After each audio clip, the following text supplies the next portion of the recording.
Proceset e kësaj natyre nuk shkojnë me lutje. Këto duhet të nënshtrohen një marrëveshje politike. Në qoftë se një parti fiton aq vota, rrjedhimisht, aq mandate brenda parlamentit, e të cilat nuk mjaftojnë për qenë një shumicë minimale, atëherë duhet të gjejë rrugë alternative për koalicione. Ky proces, pra, si se tham, nuk shkon dhe nuk zhvillohet me lutje. Kjo meriton marrëveshje dhe bashkim të plan programëve për qeverisje.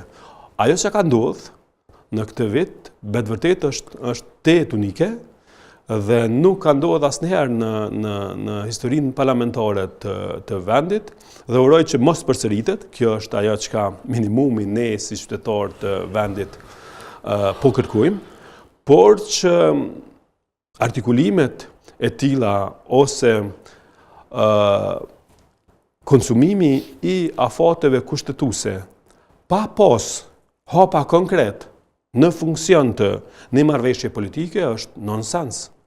Me të vërtetë është tetë e çuditshme. A janë zgjedhje?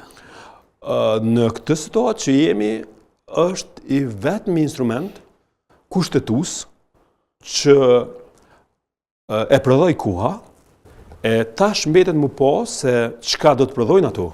Por unë jam thellë i bindur që qytetari i Kosovës ka aftësinë dhe gjykimin që të prodhoj ato mandate për partitë politike që duhet të kalojnë krizën dhe dalin jashtë kalkulimeve të politikës ditore, sepse